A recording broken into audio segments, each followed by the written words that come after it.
পাবনা দারুল আমান trust ময়দানে 2 দিন ব্যাপী 32তম ঐতিহাসিক তাফসীরুল কোরআন মাহফিলের সমাপনী রজনীর স্বনামধন্য সভাপতি বাংলাদেশ জামাত ইসলামী পাবনা জেলা শাখার শ্রদ্ধাভাজন আমির জামাত জেলা আমির শ্রদ্ধাভাজন জেলা আমির অধ্যাপক আবু তালেব মন্ডল দামাত বারকাতুহুমুল আলিয়া বলেন আমিন। এ মাহফিলে উপস্থিত আছেন ইসলামিক চিন্তাবিদ, রাজনীতিবিদ জনাব মাওলানা আব্দুর রহিম দামাত বারকাতুহুমুল আলিয়া। মঞ্চে বসা আছেন অত্র প্রতিষ্ঠানের শ্রদ্ধাভাজন অধ্যক্ষ, ইসলামিক চিন্তাবিদ, শিক্ষাবিদ মাওলানা অধ্যাপক ইকবাল হুসাইন দামাত বারকাতুহুমুল আলিয়া। এতক্ষণ যিনি কথা বললেন কোরআনে কারীম থেকে, আপনাদের পাবনার সন্তান, ইসলামিক চিন্তাবিদ, রাজনীতিবিদ জনাব মাওলানা জহুরুল ইসলাম খান দামাত বারকাতুহুমুল আলিয়া। মঞ্চে বসা আছেন মাওলানা আব্দুল গফফার খান, জনাব মাওলানা আব্দুর রউফ সাহেব সহ নামনা জানা অন্যান্য উলামা ইকরাম। গতকাল যারা এখানে কোরআনে কারীম থেকে আলোচনা রেখেছিলেন, শ্রদ্ধাভাজন বড় ভাই জনাব মাওলানা আব্দুল্লাহ আলামিন বগুড়া, জনাব মাওলানা মুস্তাফা মাহবুব আলম সাতক্ষীরা। আরফা'না লাকা যিকরাক, তাদের সম্মান মর্যাদা যেন আল্লাহ আরো বাড়িয়ে দেন, বলেন আমিন। এখানে বসা আছেন পাবনা দারুল আমান ট্রাস্টের প্রতিষ্ঠাতা, বিশ্ব ইসলামী আন্দোলন বাংলাদেশ জামাত ইসলামীর কেন্দ্রীয় কমিটির নায়েবে আমির, ইসলামিক চিন্তাবিদ, মুফাসসির কোরআন, বারবার নির্বাচিত সংসদ সদস্য, পাবনা গণমানুষের আপনজন মরহুম শহীদ আব্দুস সুবহান আতালাল্লাহু উমরাহু ওয়া বারাকাল্লাহু ফি হায়াতি, তার কবরটা আল্লাহ জান্নাতুল ফেরদাউস যেন বানিয়ে দেন, বলেন আমিন। তার সন্তান এখানে বসে আছেন আমার শ্রদ্ধাভাজন বড় ভাই, আল্লাহ তার পরিবারস্থ লোকদেরকে ধৈর্য ধারণ করা সাবরে জামিল যেন দান করেন। এই ময়দানে যিনি কথা বলতেন, নন্দিত মুফাসসিরে কোরআন, আন্তর্জাতিক খ্যাতি সম্পন্ন ইসলামী আন্দোলন বাংলাদেশ জামাতি ইসলামীর কেন্দ্রীয় নায়েবে আমির, সাবেক সংসদ সদস্য শহীদ আল্লামা দেলাওয়ার হুসাইন সাইদি রহমতুল্লাহ আলাইহি। 3টা বছর আমার সৌভাগ্য হয়েছিল তার সাথে অনেক সময় কাটানো। তিনি 1 নাম্বার জেলে ছিলেন, আমি 4 নাম্বারে ছিলাম, পাশাপাশি দেওয়াল আমাদের খালি মাঝখানে একটা। সহবত পেয়েছি, সময় পেয়েছি, তার কাছে উপদেশ পেয়েছি। আল্লাহ যেন আমার প্র্যাকটিক্যাল লাইফে ওইগুলো মেনে চলার তৌফিক দান করেন। এখানে এতক্ষণ যারা কথা বলছিলেন, পাবনা জেলার শ্রদ্ধাভাজন ডিসি সাহেব, এসপি সাহেব, টিওনো সাহেব, এ থানার সম্মানিত অফিসার ইনচার্জ ওসি সাহেব সহ পুলিশ সদস্য ভাইরা, সামনে বসা মুসলমান ভাইরা, আশপাশে যারা আছেন সম্মানিত মা এবং বোনেরা, প্রাণ প্রিয় পাবনাবাসী, গত বছর এই ময়দানে আসার 1 ঘন্টা আগে আমাকে রাস্তা থেকে আপনারা ফেরত দিয়েছেন। যারা ফেরত দিয়েছিলেন কোথায় আপনারা?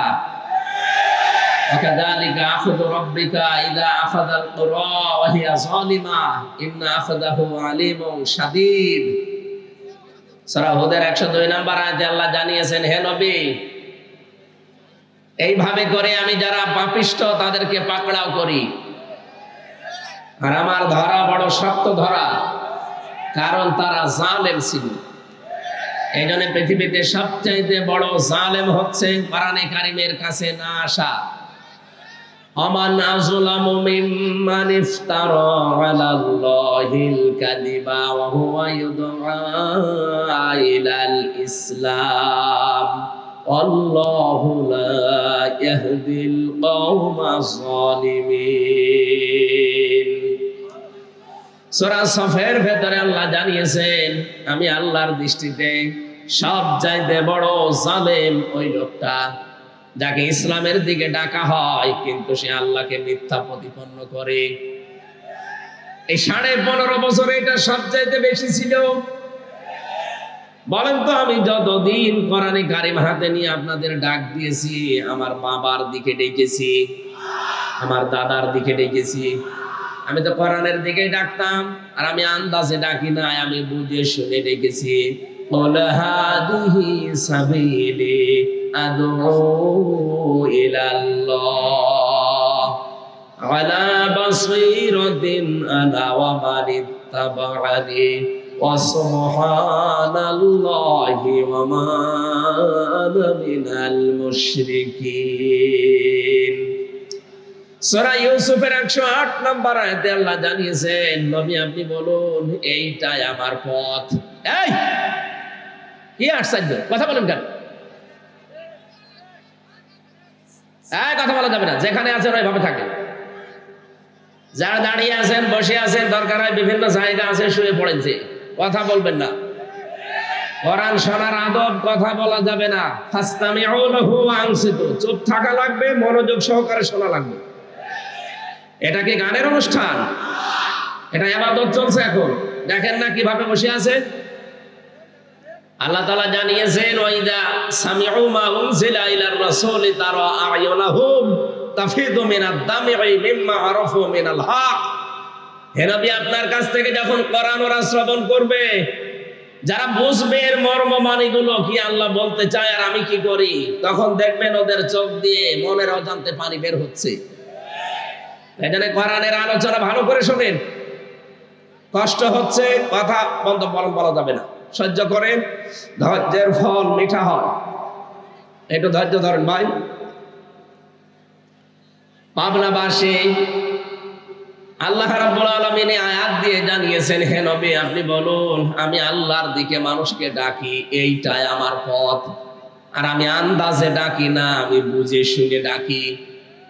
শুধু এটা আমার কাজ না, না ওয়ামান ইত্তাবানি, আমাকে যারা অনুসরণ করবে দুনিয়াতে, তারা আল্লাহর দিকে মানুষকে ডাকবে। এই ঘোষণা কার? বিশ্ব নবীকে দিয়ে আল্লাহ এটা বলিয়েছেন যে আপনি বলেন আপনার অনুসারীদের প্রথম কাজ তারা আল্লাহর দিকে ডাকবে।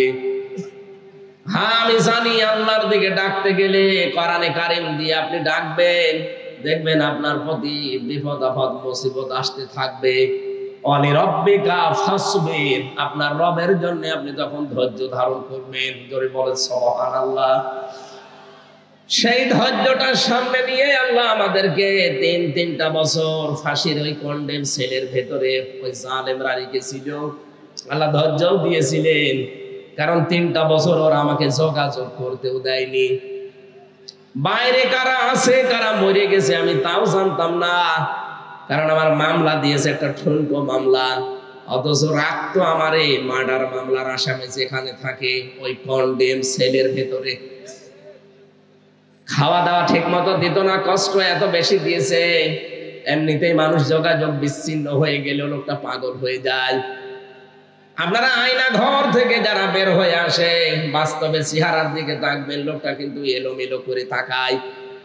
আমি বহু মানুষকে মাঠের নিচে পেয়েছিলাম যারা নিজের নাম পর্যন্ত জানে না। ও যে কয় বছর আছে ও নিজেও জানে না, এটা কোন বছর কোন মাস কি বার, আজকে কয়টা বাজে, এমনকি ওর নাম কি ও তাও জানে না। বছরের পর বছর একটা মানুষ এভাবে পড়ে আছে কবরের মতো জায়গায়। কবর যেরকম ঠিক ওই রকম জায়গায়, এরপরও কবরে তো আর শিকল দিয়ে বাঁধা থাকে না, কিন্তু আয়না ঘরে আমি দেখেছি শিকল দিয়ে পা বেঁধে দিতে। এ কঠিন অবস্থায় মাঝে মাঝে কারারক্ষীদেরকে যারা যেত বলতাম ভাই কোরআন শরীফ এনে দেন। ওনারা বলতো আপনাকে আমরা বঙ্গবন্ধুর জীবনী এনে দেই। বঙ্গবন্ধু জীবনী পড়ে আমি করবো। এরপর ওরা দিত বঙ্গবন্ধুর আত্মজীবনী, বঙ্গবন্ধুর ছেলেবেলা, বঙ্গবন্ধুর চীন সফর। বাধ্য হয়ে শেষ পর্যন্ত একদিন বলেই ফেলেছিলাম যে ভাই আপনার কাজ পান না, বই নিয়ে আসতে বলি, তাফসিরের বই, কোরআনের বই, আর আপনি নিয়ে আসেন আল্লাহর ওলির জীবনী। আপনার যদি সাহস থাকে তা আপনি, আমি জেল থেকে বলছি অথবা আমি মেজর ডালিম বলছি আমার ফাঁসি চাই, এই বইগুলো একটু এনে দেন। বুঝো ওইসব বই পড়তে নেই। মাঝে মাঝে আমি খবর পাঠাতাম কারারক্ষীদেরকে দিয়ে, মাজলুম জননেতা বাংলাদেশ জামাত ইসলামের কেন্দ্রীয় ভারপ্রাপ্ত সেক্রেটারি জেনারেল ছিলেন জনাব এটিএম আজহারুল ইসলাম। উনি আমার পাশের বিল্ডিং এ ছিলেন। ওনারে বলতাম, ওনার কাছে যে বলবেন আমির হামজা বই চেয়েছে তাহলে আপনাকে বই দেবে। উনি মাঝে মাঝে অনেকগুলো বই আমাকে পাঠাতেন। বিশেষ করে কারাগারে রাত দিন জায়নাবাল গাজালির লেখা, এটা আমি প্রায় 7 বার পড়েছি এই 3 বছরে। এটা পড়লেই যেন আমার জীবনের কষ্টগুলো এমনি অম্লান হয়ে যেত। তারা একজন মহিলা, কি করেছে তারা ইসলামের জন্য, আর আমি একজন পুরুষ মানুষ। আলহামদুলিল্লাহ, শুকরিয়া আদায় করছি। গতকাল আমাদের মুসলিম উম্মার একজন মাজলুম বোন ডক্টর হাফেজা আফিয়া সিদ্দিকা, জালেমদের কারাগার থেকে আল্লাহ তাকে কালকে মুক্তি দিয়েছেন। আলহামদুলিল্লাহ। ভাই এক কথা বলছেন, আমরা চাচ্ছি মাজলুম মানুষগুলো এই বাংলাদেশের জেল থেকে একে একে অনেকে বের হয়ে যাচ্ছে। বিশেষ করে আমি যাদের সাথে পরিচিত ছিলাম, এই মানুষগুলোকে দেখলাম কিছুদিনের ভেতরে সরকার বের করে দিয়েছে মুক্ত জীবনে। জনাব লুৎফুজ্জামান বাবর একজন, গিয়াসউদ্দিন মামুন ভাই একজন, এরপরে মাওলানা জসিমউদ্দিন রহমানী একজন। সব মাজলুম। আমরা চাই এখান থেকে দাবি তুলতে, এই বাংলাদেশে এই মাজলুম জননেতা জনাব এটিএম আজহারুল ইসলামকেও মুক্তি দেওয়া হোক। এই কারা চান দেখি, লিল্লাহে তাকবীর।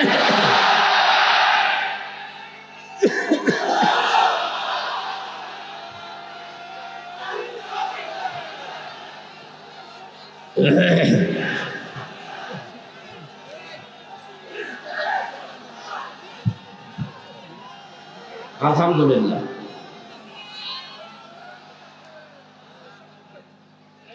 কথা বোঝা লাগবে।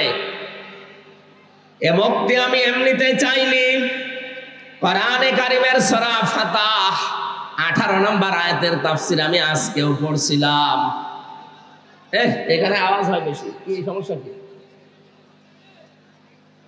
এখানে কেউ দাঁড়িয়ে থাকবেন না ভাই, সবাই বসে পড়ে। আপনারা কি আরম্ভ করেছে? বেয়াদবি হয়ে যাচ্ছে। আল্লাহর রাস্তায় কথা বন্ধ করেন ভাই। খুব গুরুত্বপূর্ণ মেসেজ আজকে আছে, একটু একটু একটু সময় দেন। আমি এমনিতে অসুস্থ। এই একটা মাহফিলের জন্য আমার আজকে প্রায় যাওয়া আসা মিলে 2000 কিলো রান করা লাগছে। কোথায় চট্টগ্রাম বিভাগে ছিলাম, আজকে এসেছি আবার কালকে চট্টগ্রাম বিভাগে। সবগুলো তাও দিনের বেলা। আপনাদের এই শুধু একটা পাবনার মানুষের যেহেতু আসতে দেয় না, এবার কে বাধা দেয় এইটার জন্য এসেছি। এবার তো কেউ মাইকও কেড়ে নেয় না, আর সামনেও দাঁড়ায় না। জালেমরা সব পালিয়েছে। সূরা ফাতিহা 18 নম্বর আয়াতটার ব্যাখ্যা পড়ে আমি এটিএম আজহারুল ইসলামের সাথে মিলিয়েছি। দেখলাম খাপের খাপ মিলে যাচ্ছে।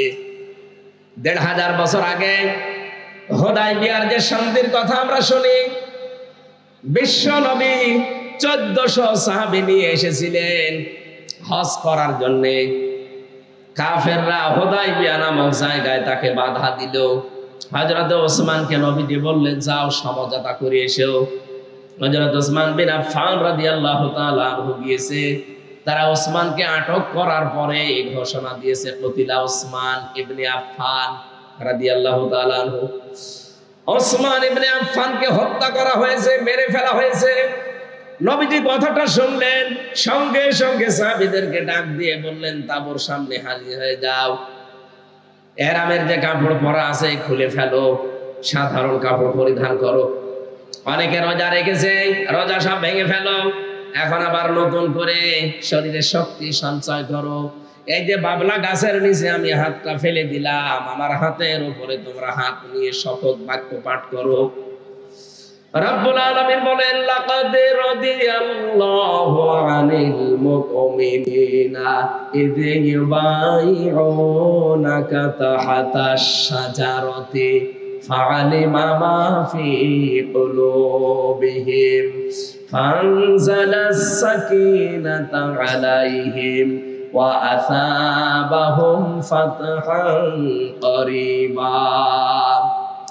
আয়াতে তিনটা সুসংবাদ আছে। সামনে যেটা আমাদের আসতেছে আমি দেখতে পাচ্ছি কোরআনের আয়াতের দিকে তাকিয়ে আল্লাহ আয়াত শুরুই করলেন লাকাদ দিয়ে।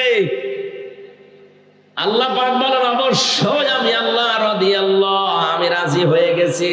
আমি রাজি হব না, হয়ে গেছি। অবশ্যই আমি আল্লাহ রাজি হয়ে গেছি আনিল মুমিনিনা, এই মুমিনদের উপরে তাহতা শাজারাতে, এই গাছের নিচে ইউবাইউনাকা, যারা আপনার হাতের উপরে হাত দিয়ে বায়াত নিচ্ছে, শপথ পাঠ করছে, এই সবার উপরে আমি আল্লাহ রাজি হয়ে গেছি। তাফসিরে ফি জিলালিল কোরআন সাইয়্যিদ কুতুব রাহমাতুল্লাহ আলাইহি লিখেছেন, সঙ্গে সঙ্গে নবী নিজের বাম হাতটা সবার উপরে তুলে ধরলেন। সাহাবী জিজ্ঞাসা করলেন, হে নবী আপনি বাম হাত তুলে ধরলেন কেন? নবীজি বলেন, আজকে যে 1399 জন এখানে আছো আর একজন তো নেই, ওনাকে মেরে ফেলা, হত্যা করার কথা জানিয়েছে। সুতরাং আজকের এই শপথ বাক্যে, এই অনুষ্ঠানে যত মানুষ আমরা আছি সবার উপরে আমার আল্লাহ সন্তুষ্ট হয়ে গেছে। আমরা সবাই এখানে এসেছি, সবাই আল্লাহর সন্তুষ্টি পেয়ে গেলাম, কিন্তু ওসমান এখানে নেই। ওসমানের উপরেও তো আল্লাহ রাজি হওয়া লাগবে। এই জন্য এই হাতটা আমি তুলে ধরলাম, এটা ওসমানের হাত। তার মানে আজকের এই ময়দানে যে 1400 মানুষ আছে, একজনের উপরেও আল্লাহর নারাজ নেই, প্রত্যেকের উপরে আল্লাহ খুশি হয়ে গেছে, সন্তুষ্ট হয়ে গেছে। কারণ মাত্র একটা, ওরা নিরপরাধ, একটা বিনা দোষে একটা মানুষকে ওরা হত্যা করার ঘোষণা শুধু দিয়েছিল, মেরে কিন্তু ফেলেনি, মিথ্যা ছড়িয়েছে। আল্লাহর নবী একজন মানুষকে বিনা কারণে বিনা অপরাধে মেরে ফেলবেন, এইটা তিনি মেনে নিতে পারেননি। শুধু মেনে নিতে পারেননি তা না, নিজের সাথে 1399 জন যারা ছিল সবাইকে জীবন দেওয়ার জন্য তিনি বাক্য পাঠ করাচ্ছেন শপথ। আজ বাংলাদেশে কত মানুষ বিনা অপরাধে বিনা কারণে বিদায় হয়ে যায় জালেমদের চক্রান্তে। কথা বলে না কেন? শহীদ মাওলানা আব্দুস সোবহান তার ভেতরে একজন। আপনি আন্দাজে যে দোষী দেন না কেন, শয়তানও বিশ্বাস করে না। শহীদ আল্লামা দেলাওয়ার হোসাইন সাইদি, শহীদ মাওলানা মতিয়ার রহমান নিজামী রহমতুল্লাহ আলাইহি, যতগুলো শহীদ হয়েছে আপনি তাদের পেছনের জীবন খোঁজ খবর নিয়ে দেখবেন, যে দোষে তারা দোষ দিয়েছে একটা দোষ তাদের জীবনে ছিল না। আপনার দোষ নেই, আপনি যখন হত্যার সাথে জড়িত আপনার দোষ নেই। 2006 সালের 28 অক্টোবর জসিম ভাইকে আপনি পিটিয়ে মারার পরে তার লাশের উপর ড্যান্স দিয়েছেন, পৃথিবী ভুলে যায়নি। আমি সিরাজগঞ্জ থেকে একবার আসছিলাম, তখন বাসে আসতাম, 7 সাল, তখন ছোটখাটো ওয়াজগুলো আমাকে নিয়ে মানুষ করাতো। তখন আর গাড়ি নিয়ে যাওয়া দূরের কথা, বাসে গেলে টাকা দিত না। 300 টাকা দিয়েছে কুষ্টিয়া থেকে সেই সিরাজগঞ্জ, যাওয়া আসা ভাড়াই লেগে যায় 220 টাকা। ওই সময় বাসে এসে শেষ করে এক ড্রাইভারের পেছনে বসে আছি, দেখলাম গাড়ি চলতে চলতে হঠাৎ বাম দিয়ে চালিয়ে দিল। ড্রাইভারকে বললাম, আপনি এমন করলেন? হুজুর দেখেন একটা মরা কুকুর পড়ে আছে, আমি ডবল করে ওর গার উপরে চাকা চালিয়ে দেব, আমার বিবেক নেই। আমি বললাম, আরে ভাই ওকে তো মরা কুকুর, তো মরে গেছে, ওকে মারলে কি আর না মারলে কি? ড্রাইভার আমার দিকে তাকিয়ে বলছে, হুজুর আপনি কি আসলেই হুজুর? নাকি ভয় ধরেছেন? আপনি কেমন হুজুর? আপনি দেখেন যে একটা মরা কুকুর পড়ে আছে, আমি ডবল করে গাড়ি চালাবো, আমার বিবেক কি মরে গেছে? হ্যাঁ, এইটা শোনার জন্য আমি ছিলাম। আপনার নাম কি? বলছে সুব্রত। তার নাম শুনে বুঝলাম ওর ঈমান নেই, কিন্তু বিবেক আছে। হ্যাঁ, কথা বলে না কেন? ঈমান নেই, কি আছে? বিবেকের তাড়নায় সে মরা জিনিস যদিও নিকৃষ্ট, তারপরে ডবল করে মারল না, গাড়ি বাম দিয়ে চালালো, তারপর ডাইরেক্ট দেয়নি, বিবেকে বাধা দিয়েছে। আর আপনি মানুষ, আপনি একজন হাজী সাহেবা, কিসের ঈমান আপনার? আপনার ঈমানও নেই, বিবেকও নেই। জীবিত মানুষের একটা লাঠি বৈঠা দিয়ে আপনি লগি বৈঠা দিয়ে পিটিয়ে মেরে ফেলার পরও যদি ছেড়ে দিতেন না, লাশের উপরে ড্যান্স দিতেন। আপনার বিবেক কিছুই নেই, বিবেকের উপরে কুকুরে পেশাব করেছে, বলেন নাউজুবিল্লাহ।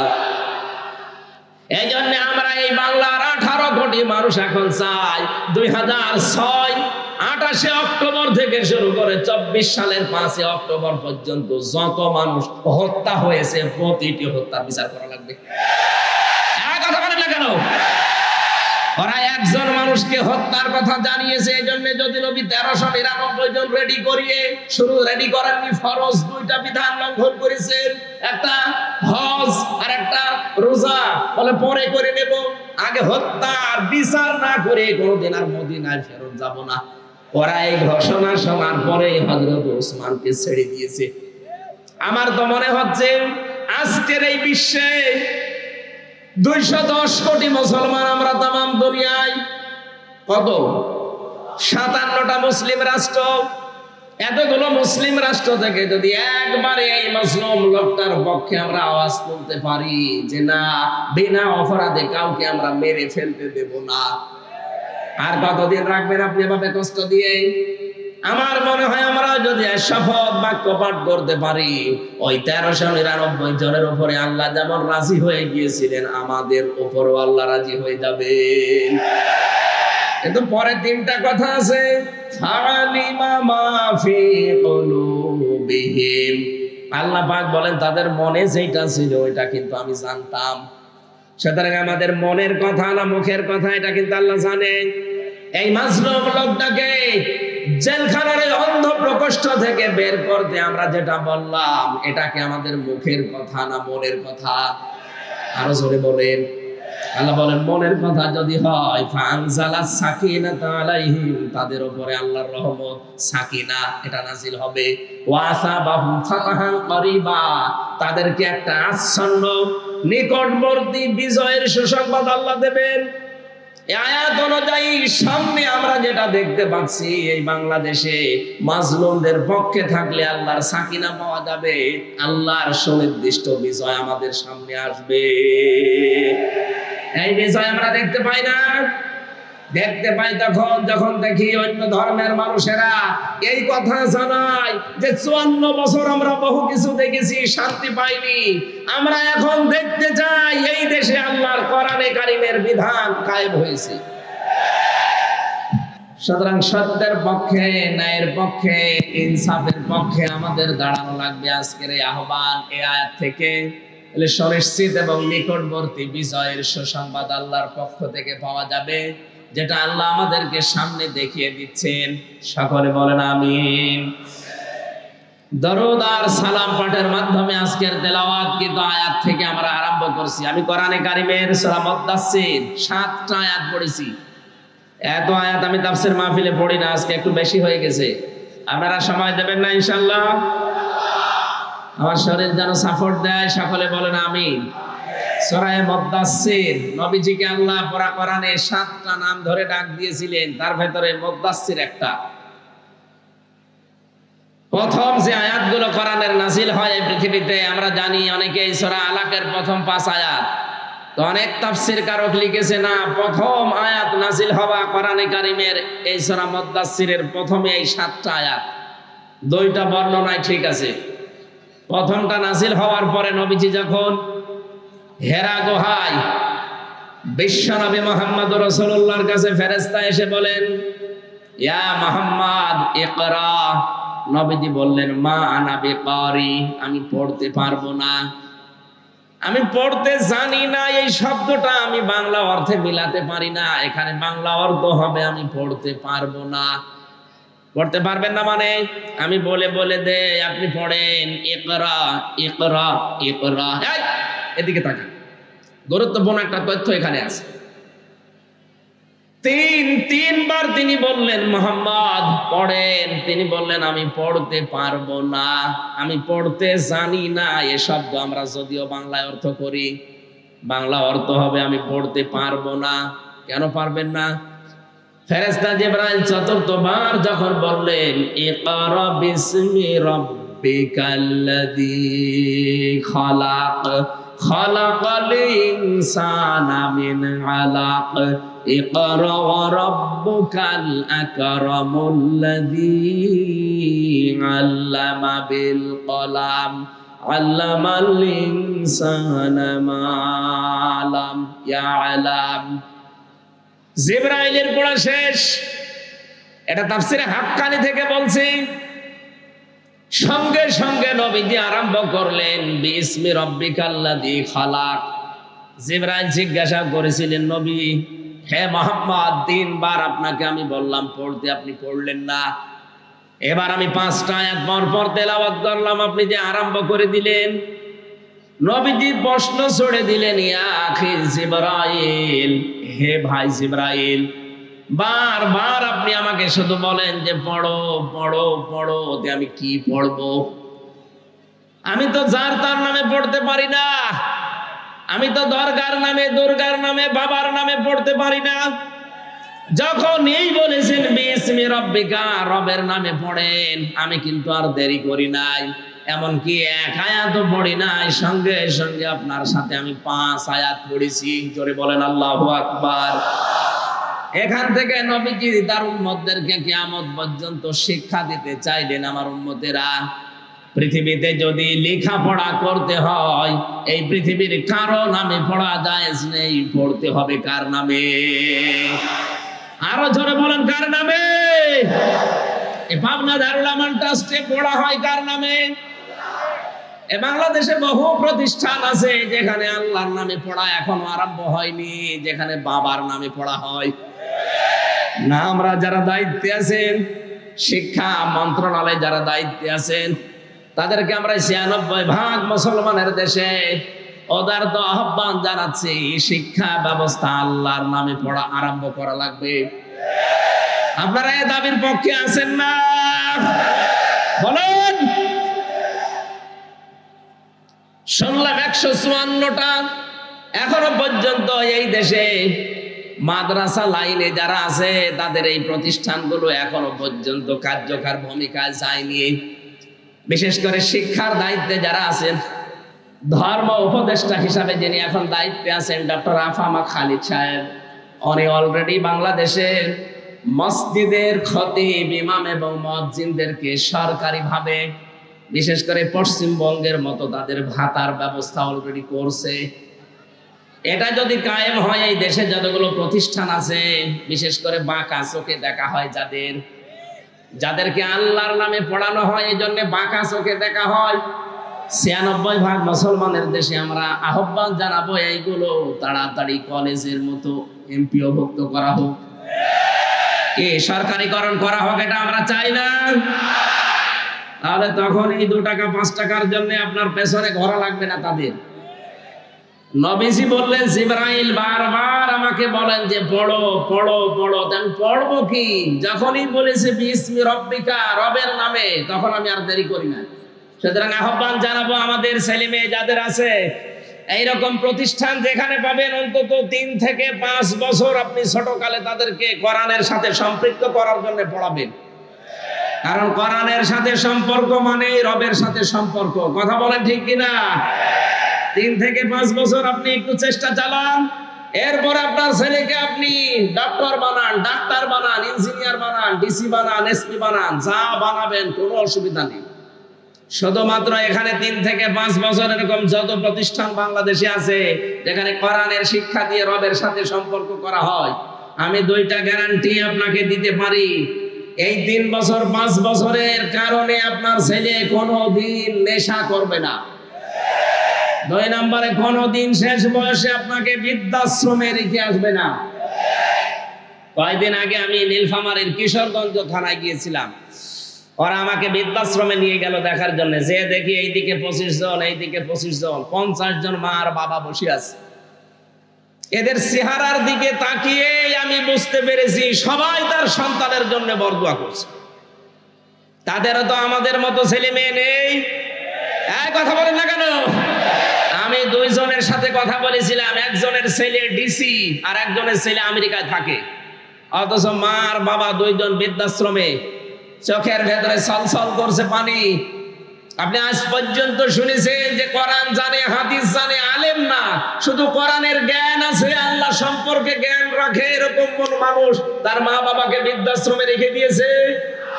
যদি কোনো জায়গায় রেখে দেয়ও, এর পেছনে একটা কারণ আছে। আমি যতটুকু খোঁজ নিয়েছি, যদি এরকম কিছু পায়ও, আপনি দেখবেন হয় তার স্ত্রীর কারণে, শ্বশুর শাশুড়ির কারণে মা বাবাকে হয় আলাদা করে দেয়, নাই বৃদ্ধাশ্রমে রেখে দেয়। আল্লাহর সাথে, রবের সাথে পরিচয় থাকার পরও অনেক সন্তান পারে না, কারণ স্ত্রীর মন রক্ষা আর শ্বশুর শাশুড়ির দিকে তাকাতে গিয়ে নিজের মা বাবাকে ছেড়ে দেয়। কথা বলো না কেন? আমার এই চোখের দেখা, মাত্র 7 বছর বয়স, এখনো পর্যন্ত আলিফ বা তাসা খুব বেশি ভালো করে পারে না, কয়েকদিন ভর্তি হয়েছে মাত্র। ওস্তাদ দেখলাম বৃষ্টির ভেতরে এসে অজু করবে, ছাত্র পানি ঢেলে দিচ্ছে, কাদা লেগেছিল কাদা ছড়িয়ে দিচ্ছে, মাত্র 7 বছর। আমি এই চোখেও দেখেছি। বিশ্ববিদ্যালয়ে ক্লাস চলছে, আমি তখন জাহাঙ্গীরনগরে ছিলাম, মাস্টার্সে ক্লাস চলছে, শিক্ষককে জুতা দিয়ে পিটাচ্ছে ছাত্র। বলছে বাংলাটা বলতে পারলাম না তো তোরে আমি মেরেই ফেলবো। শিক্ষক বলছে বাবা তুই আমারে ছেড়ে দে, আমি জীবনে আর ক্লাসে আসবো না। বলে না, তোরে আমি বলেছিলাম যে ওই সিটটা দিতে দিলি না, তোরে আমি মেরেই ফেলবো।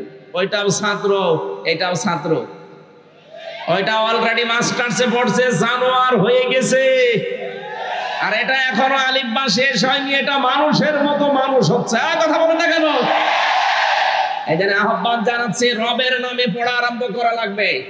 রবের সাথে আমাদের পড়ার পরিচয় নেই, এই জন্য আমরা অনেক জায়গায় যাওয়ার পরেও দেখি না কাঙ্ক্ষিত মানের মানুষ আমরা হতে পারছি না।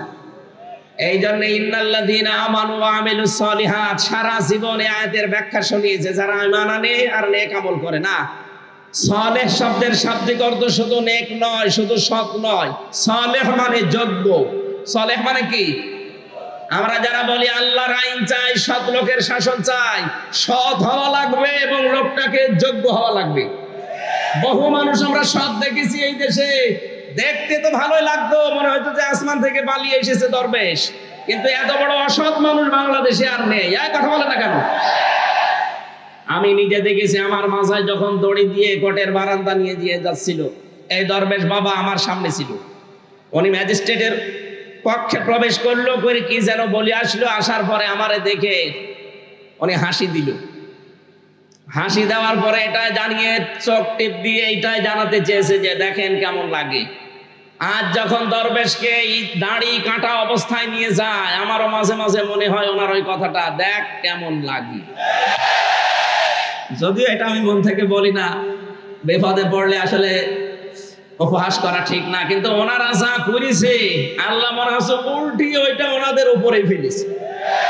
গতকালকে আমি রাতের বেলা ছিলাম চাঁদপুরের ফরিদগঞ্জ, ওই জায়গায় যে মহিলা এতদিন পর্যন্ত আওয়াজ দিত যে ফিটনেস বিহীন বিএনপি, লাইসেন্স বিহীন জামাত, আল্লাহ ওনারে পুরা কথাটা উল্টিয়ে ওনার শরীরের উপরে আজ লাগিয়েছে। ওনার শরীরের কোনো ফিটনেস নেই, আর ওনার লাইসেন্স তো শেষ। কথা বলছে না কেন? আমি তো আর রাজনৈতিক নেতা না, রাজনৈতিক কথা বলবো ইঙ্গিত দিলাম। দুনিয়াতে যে যা করছেন ওইটা কিন্তু আল্লাহ উল্টিয়ে আপনার উপরে ফেলে দেবে। এখানে এমন কিছু করবেন না। সালেহ মানে কি বলছিলাম যেন? যোগ্য। জোরে বলেন কি? এই জন্য যোগ্য করে করে তুলতে হলে এই দেশে যারা কাজ করছে মানব জাতির পেছনে, আপনি তাদের কাছে থাকবেন।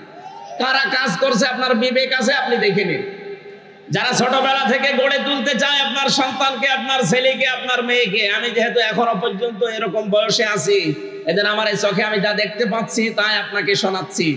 যারা মানুষকে সৎ এবং যোগ্য করে গড়ে তুলতে চায়, আপনার ইমানি দায়িত্ব হবে এখন আপনার ছেলে মেয়েকে ঠিক তাদের কাছে নিজে হাত ধরে দিয়ে আসা।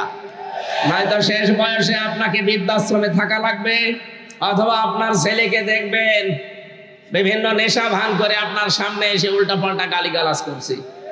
আল্লাহ আমাদেরকে হেফাজত করুন। আমরা সূরা মুদ্দাসসির থেকে যেহেতু তাফসীরুল কোরআন মাহফিল লিখা, আমরা এখান থেকে আয়াত থেকে পড়া আরম্ভ করব। আমাদের মেহমানরা ব্যস্ত, ওনারা আরো অনুষ্ঠানে যাবেন। সালাম দেওয়ার পরে আমরা আরম্ভ করছি ইনশাআল্লাহ। আসসালামু আলাইকুম। একটু ঘোষণা দেন, আপনি দেন। সবাই নিশ্চুপ হয়ে বসেন। এখন একজন করে মেহমান, আমাদের এসপি সাহেব কিছুক্ষণ আগে এসেছিলেন, ডিসি সাহেব এসেছিলেন, একজন করে আসতেছে, ওনারা তো আমাদের চাইতে অনেক ব্যস্ত, সময়ের অনেক দাম, ওনারা একটু কথা বলবে সালাম দিয়ে, এরপরে আমরা আরম্ভ করবো ইনশাআল্লাহ। আলহামদুলিল্লাহ আমরা মুহাম্মাদ আল্লাহুম্মা সাল্লি আলা সাইয়্যিদিনা মাওলানা মুহাম্মাদ ওয়া আলা আলি সাইয়্যিদিনা মাওলানা মুহাম্মাদ। সুবহানাল্লাহ আলহামদুলিল্লাহ লা ইলাহা সুবহানাল্লাহ আলহামদুলিল্লাহ লা ইলাহা ইল্লাল্লাহ। জবান খুলে পড়েন সুবহানাল্লাহ আলহামদুলিল্লাহ লা ইলাহা ইল্লাল্লাহ। সুবহানাল্লাহ আলহামদুলিল্লাহ লা ইলাহা ইল্লাল্লাহ। লা ইলাহা ইল্লাল্লাহ মুহাম্মাদুর রাসূলুল্লাহ। আমার ভাইরা, বিশ্বনবী বাড়িতে আসলেন, খাদিজাতুল কুবরাকে বললেন আমাকে ঢেকে দাও। হযরতে খাদিজা ওই দিন তাকে যে কয়টা কথা বলেছিলেন গুরুত্বপূর্ণ ছিল, প্রথম ইন্নাকা লা তাসিলুর রাহিমা ওয়া তাহমিলুল কাল্লা ওয়া তাকসিবুল মা'দুমা। হে আমার স্বামী, হে কাসেমের পিতা, আপনি ভয় পাবেন না।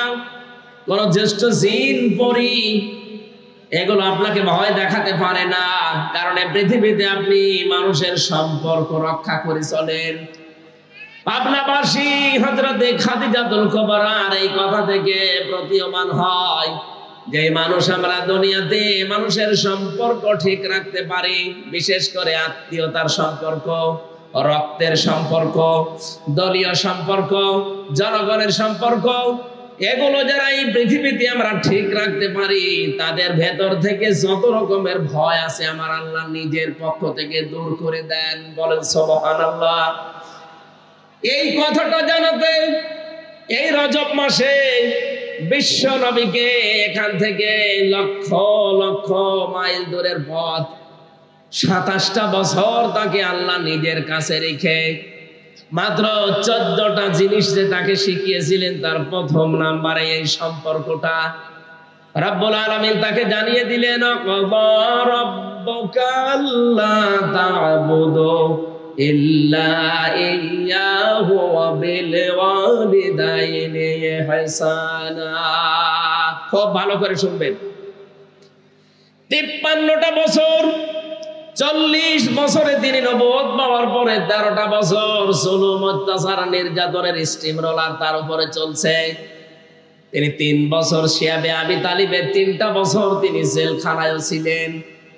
এই কঠিন পরিস্থিতির পরে আমার আল্লাহ তাকে সুসংবাদ দিলেন, হে নবী, আপনাকে আমি সামনে একটা কল্যাণময় রাষ্ট্র পরিচালনার দায়িত্ব দেব। এজন্য যেদিন হিজরত করার সময় তাকে আল্লাহ নিজে শিখিয়ে দিয়েছিলেন, মিল্লাদুনকা সুলতানান নাসীরা।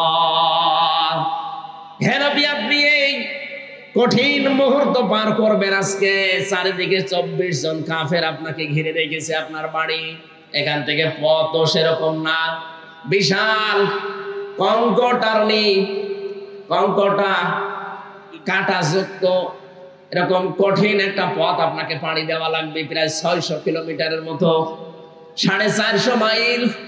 এই বিশাল পথ পাড়ি দিয়ে যেখানে যাবেন ওই জায়গায় আপনার সব লোক আপনার পক্ষে না। এই বিশাল কাজ কারবার গুলো করার পর একটা রাষ্ট্র আপনাকে আমি আল্লাহ উপহার দেবো। এই জন্য দোয়াটা আপনি আমার কাছে করেন। আর যারা কথা বললেই বলেন মাওলানা মানুষ, হুজুর মানুষ, পীর সাহেব মানুষ, এরা ময়দানে আসবে কেন? এরা পরিবার, সমাজ, রাষ্ট্র নিয়ে এরা কথা বলবে কেন? কথা বলতে গেলে এদেরকে আপনি ধর্ম ব্যবসায়ী বানিয়ে দেন, এদের নামে আপনি এই ট্যাগটা দিয়ে দেন, ভালো করে শোনেন, আল্লাহ নিজে নবীকে শিখিয়েছেন যে আমার কাছে দোয়া করেন যে একটা কল্যাণকর রাষ্ট্র ক্ষমতা আমাকে দাও যার ভেতরে তোমার সাহায্য থাকে। এজন্য মানুষকে বানানোর যে তিনটা উদ্দেশ্য আমরা পড়া কোরআনে পেয়েছি, তার প্রথম উদ্দেশ্য আল্লাহ জানিয়েছেন, এদিকে তাকান, ইন্নী জাইলুম ফিল আরদি খলিফা। ফেরেশতাদেরকে আল্লাহ বলেছিলেন আমি পৃথিবীতে মানুষ পাঠাতে চাই। কি হিসাবে পাঠাবো? আমার খলিফা হিসাবে। খলিফা মানে প্রতিনিধি, খলিফা মানে, জবান খোলেন, খলিফা মানে কি? আল্লাহর যেই কাজটা করার দরকার উনি না করে ওনার প্রতিনিধি পাঠিয়েছেন, সেইটাই আমরা। প্রতিনিধিকে আল্লাহ পাঠালেন কোথায়? জাইলুম ফিল আরদি, জমিনে। কোন জায়গায়? আরো জোরে বলেন। আপনাবাসী জবান খুলে উত্তর দেবেন, আমরা কি আজ আল্লাহর খলিফা হিসাবে জমিনে আছি? না, জমিনটা জালেমরা ফাঁকা পেয়েছে, এই জন্য তো 180 মাইল বেগে চালাচ্ছিল। হঠাৎ আমরা যখন জমিনে খানকা থেকে, মাজার থেকে, বিভিন্ন মাদ্রাসা থেকে, মসজিদ থেকে, বিভিন্ন ঘর বাড়ি থেকে যখন জমিনের ভেতরে এসে দাঁড়িয়েছি, জালেমরা তখন অলরেডি পালিয়ে গেছে। জমিন এখন ফাঁকা। এই মুহূর্তে আল্লাহর খলিফাদের কাজ হবে তার খেলাফতে জমিনে কায়েম করা। তিনটা উদ্দেশ্যের কথা বলছিলাম, তার প্রথম এইটা। রব্বুল আলামিন বলেন, ফেরেশতারা আমাকে জিজ্ঞাসা করছিল, আল্লাহ তুমি কি এদেরকে তাসবিহ তাহলিল জিকির আজগারের জন্য বানাবে নাকি? আল্লাহ সাফ জবাব দিয়েছেন, না, তাসবিহ তাহলিল জিকির আজগারের জন্য আমি খলিফা দুনিয়ায় পাঠাবো না, আমি জমিনে খলিফা পাঠাতে চাই আমার আইন প্রতিষ্ঠা করার জন্য। বলেন মারহাবা। আল্লাহর যে উদ্দেশ্য, সেই উদ্দেশ্য যারা সফল করতে চায় তারাই আমার আল্লাহর আসল বান্দা। আপনি রহমানের বান্দার যে 13টা গুণ পাবেন সূরা ফুরকানের ভেতরে, তার ভেতরে এইটা আছে। রহমানের বান্দা তারা যারা এই জমিনে আল্লাহর বিধানকে, এই ফুরকানকে কায়েম করার জন্য যারা চেষ্টা চালায়। এই বাংলাদেশে যত মানুষ এখন আমরা বাস করছি, একটা খুশির সংবাদ বলছি, আগস্টের 5 তারিখের আগ পর্যন্ত এই দেশে মাত্র 100 জনের 15 জন মানুষ খেলাফতের এই দায়িত্বের ঘোষণা দিত। কত? পাবনাবাসী গুরুত্বপূর্ণ এই বিধানটা পালন করার জন্য আল্লাহ রাব্বুল আলামিন আমাদেরকে যেখানে পাঠিয়েছিলেন, ফেরেশতারা যখন জিজ্ঞাসা করেছে আল্লাহ এদেরকে কি জিকির করার জন্য, তাসবিহ করার জন্য পাঠাবে? আল্লাহ বলেন না, আমার বিধান কায়েমের জন্য। এইজন্য সূরা ফুরকানের থেকে যে উদাহরণ দিলাম, রহমানের বান্দা আমরা যারা এই দেশে আছি দাবি করতাম এতদিন, আমি একটা জরিপ পেয়েছিলাম, 100 জনের মাত্র 15 জন চাইতো এ দেশে আল্লাহর বিধান কায়েম হোক আগস্টের 5 তারিখের আগে। অথচ 4.5 মাস পরে জানুয়ারিতে একটা রিপোর্ট পেয়েছিলাম, এই দেশে এখন 100 জনের 58 জন মানুষ চাচ্ছে আল্লাহর বিধানে জমিনে কায়েম হোক। কয়েক মাসের ব্যবধানে মানুষের পরিবর্তন এত এসে গেছে, হিন্দু পর্যন্ত এখন চাচ্ছে কোরআনের বিধান কায়েম হোক। কয়েকদিন আগে জামাত ইসলামের শ্রদ্ধাভাজন আমির জামাত গাইবান্ধায় গিয়েছিলেন। একজন পুরোহিত, একজন ঠাকুর, হিন্দু বেটা, উনি আগে বক্তব্য দিতে গিয়ে জানিয়েছেন এই দেশে কোরআনের বিধান কায়েম হলে আমরা সবচাইতে বেশি নিরাপদে থাকতে পারবো। এই জন্য জালেমদের তো মাথা খারাপ এতদিন ছিল, এখন অনেক মুনাফিক মানুষের মাথা দেখছি খারাপ হয়ে গেছে। ওরাও তো এগুলো দেখে যে হচ্ছেটা কি।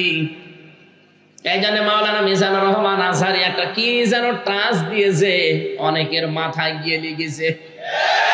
উনি শুধু টাচ দিয়েছিল, এতদিন একদল খেয়েছে আর একদল খাওয়ার জন্য রেডি হয়ে আছে। আপনারে বলেছে, কয়েকদিন আগে আমার সিলেটে ওনার সাথে অনুষ্ঠান ছিল, উনি আমারে বলছে, হামজা ভাই আমি বললাম যে একদম খেয়েছে আর একদম খাওয়ার জন্য রেডি হয়ে আছে, একটা গ্রুপ দেখলাম গায়ে মেখে নিল।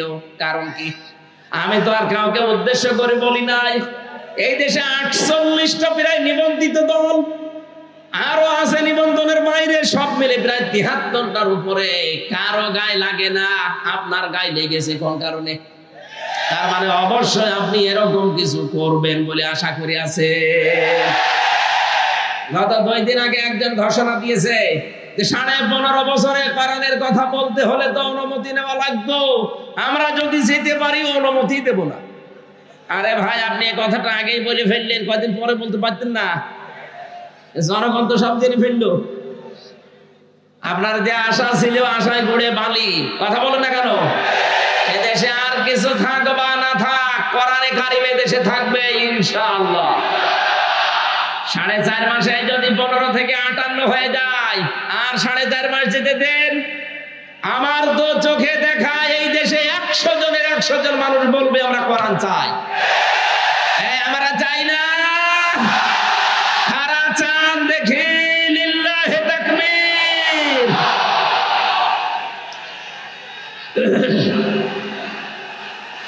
আলহামদুলিল্লাহ ভাই।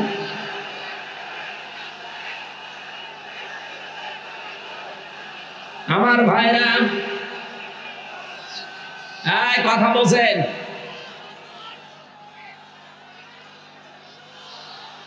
কোরআনে কারিমের এই 127, আমি বাংলাদেশের 630টা থানায় আমার কম বেশি যাওয়া হয়ে গেছে।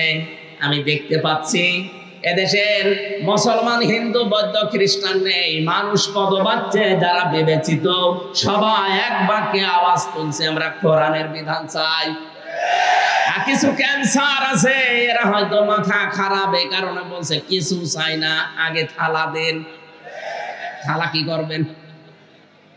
আমরা আহ্বান জানিয়েছি একেবারে স্পষ্ট ভাষায়, যারা দায়িত্বে এখন আছেন সংস্কার করেন খুব তাড়াতাড়ি, সম্মানজনক একটা সময় নিয়ে সংস্কার করে তাড়াতাড়ি নির্বাচন দিয়ে নির্বাচিত সরকারের হাতে দেশটা তুলে দেন। তাহলে এই দেশ নিয়ে আপা সহ যারা পালিয়েছে কেউ আর ষড়যন্ত্র করার সুযোগ পাবে না। কিন্তু সংস্কার না করে আমরা নির্বাচন করতেও চাই না, হতেও দেব না। কারণ আগে দিনের ভোট রাতে হয়ে যাবে। কথা বলেন ঠিক কিনা? দিনের ভোট রাতে হয়েছে, এটা কি ওয়াজ করা লাগবে? যারা করেছে আমার সাথে, এরকম একজন ওসি ছিল জেলখানায়, সে আমার নিজে বলেছে যদি আমরা দিনের ভোট রাতে করেছি। সুতরাং আমরা চাই 1628 জন এরকম চেয়ারে যারা বসে আছেন, এগুলো সব জালেমদের দোসর অথবা নিজেরা জালেম। কথা বলেন না কেন?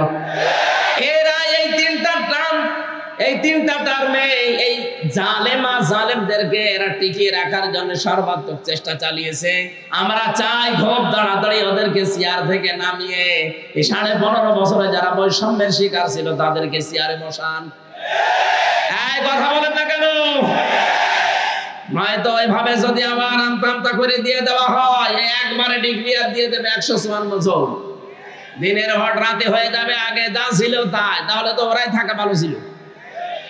এক লোক বিবাহ করার পরে বাসর রাত্রে এখনো স্ত্রীর কাছে যায়নি, শাশুড়ি এসে বলছে বৌমা কি করবা জানি না, আমার কিন্তু নাতি চাই। বলছে মা আপনি সময় দেবেন না। ননদ যে বলছে ভাবি কি করবা জানি না, আমার কিন্তু ভাতিজা চাই। দাদি শাশুড়ি গিয়ে বলছে কি করবা জানি না, আমাদের কিন্তু পুতি চাই। স্বামী এবার এসে বলছে বউ ঘুমিয়ে পড়ো, কিন্তু আমার বেবি চাই। স্ত্রী বলছে দাঁড়ান, আপনার কি সব পাগলের বংশ? এখনো বাসরই হয়নি, এখনো বাসর হয়নি, এরপরে এর ভেতরে আপনার মা এসে চায় নাতি, আপনার দাদি এসে চায় পুতি, আপনার বোন এসে চায় ভাতিজা, আর আপনি নিজে এসে চাচ্ছেন বেবি। আমি কেবল ডাউনলোড করে নিয়ে আসবো, সময় দেবেন না।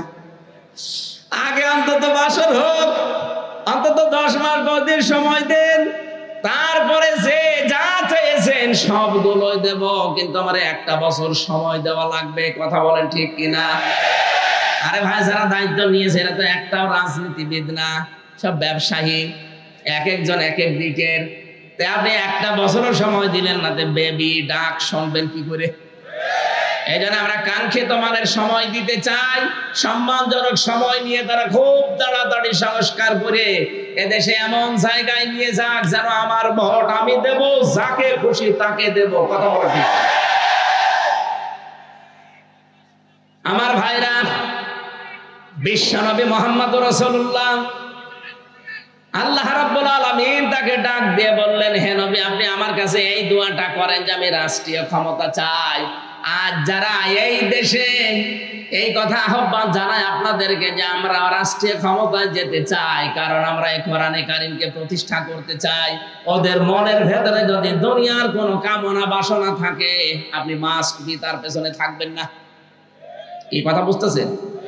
কারণ এই মানুষগুলো অলরেডি শপথ নেওয়ার সময় আল্লাহকে কথা জানিয়েই দিয়েছে, ইন্না সলাতি ওয়া নুসুকি ওয়া মাহইয়ায়া ওয়া মামাতি লিল্লাহি রাব্বিল আলামিন। আমার নামাজ, আমার কুরবানি, আমার বেঁচে থাকা, আমার মরে যাওয়া আমি সব আল্লাহকে দিয়ে দিয়েছি। সুতরাং এই শপথ যারা পাঠ করে এই মানুষগুলো নিজের জন্য অন্তত কিছু করবে না।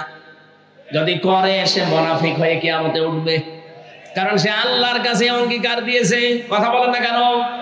যারা অঙ্গীকার আবদ্ধ হয়েছে, আপনি মাস্ট বি তাদের পেছনে থাকবেন।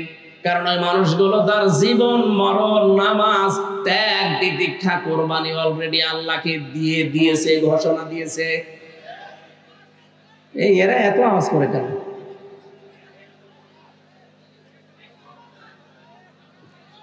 কিছু মানুষকে জ্ঞানজাম করার জন্যই আসে নাকি? ওখানে বসা যায় না, ওই জায়গার কি সমস্যা? বসা যায় না ওখানে? কি সমস্যা? কি স্বেচ্ছাসেবক নেই, হাতে কিছু নেন না কেন? ভাই থাক।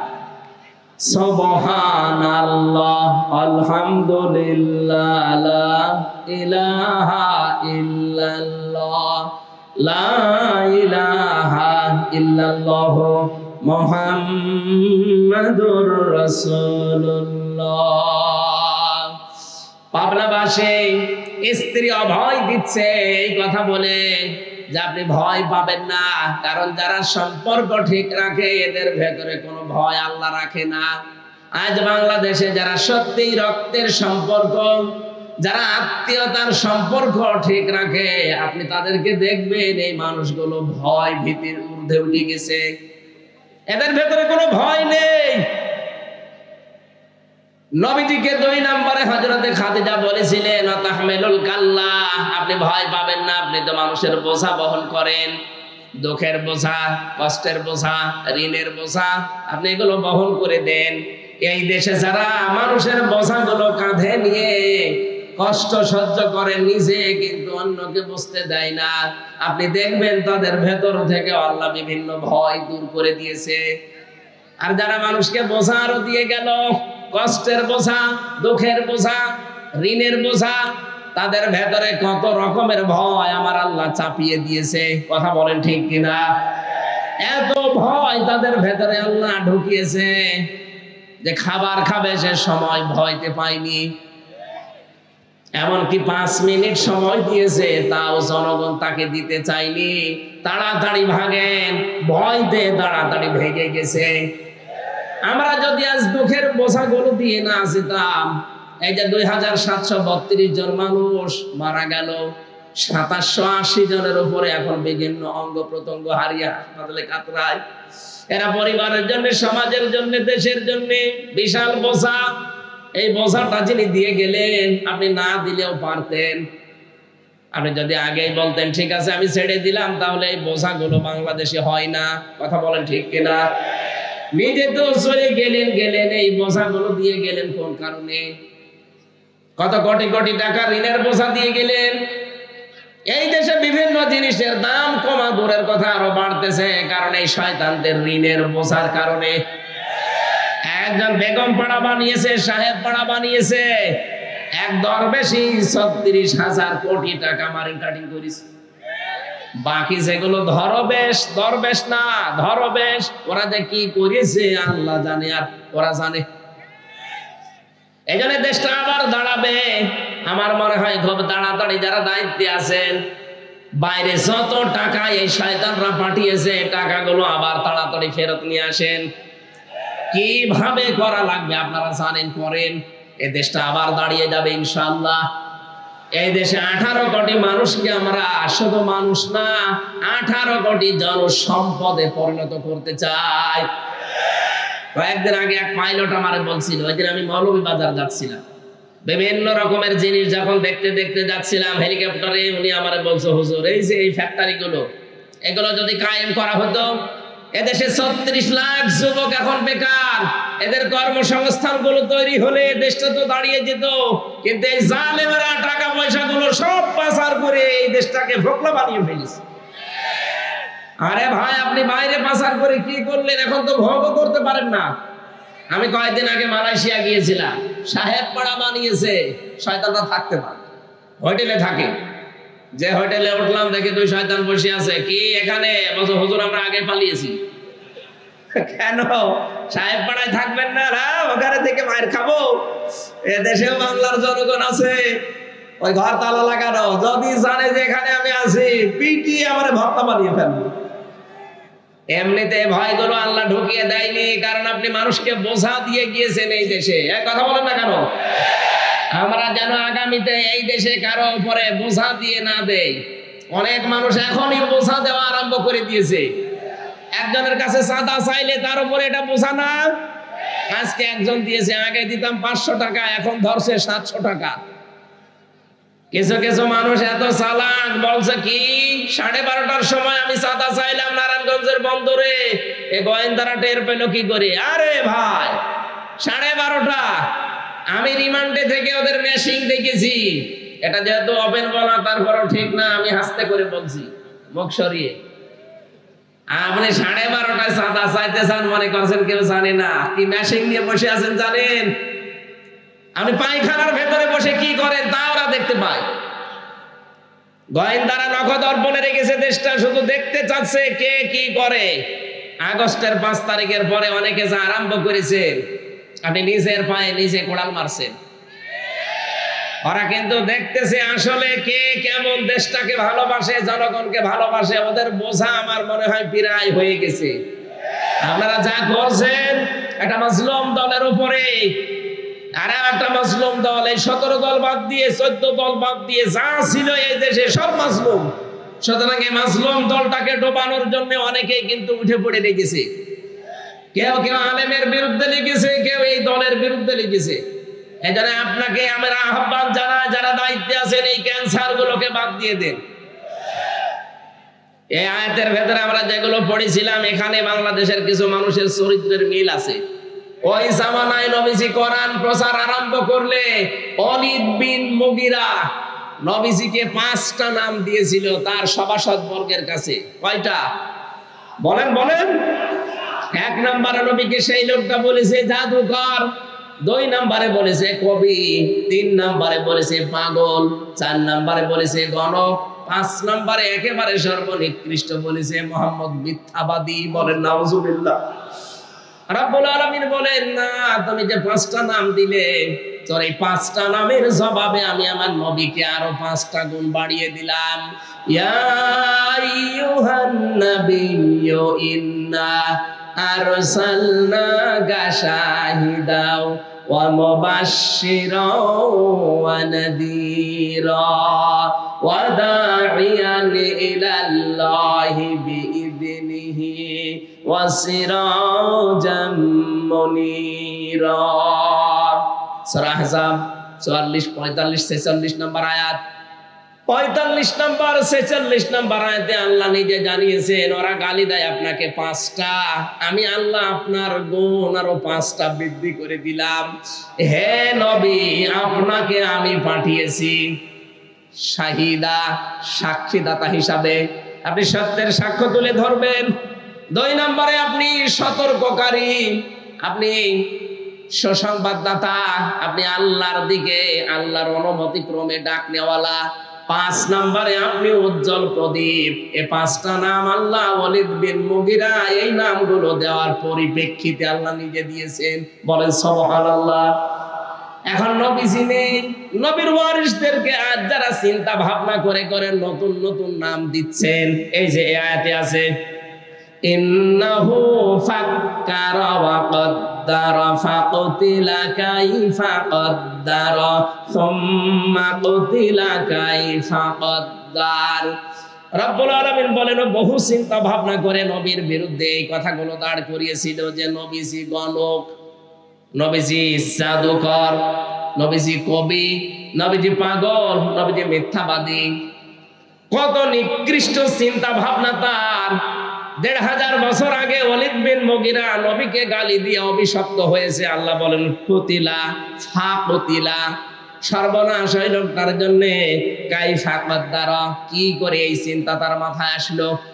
আজ বাংলাদেশে কত রাজনৈতিক দলের নেতা দেখছি আলেমদেরকে এখন কোরআন প্রচারের কারণে ধর্ম ব্যবসায়ী বলে গালি দিচ্ছে।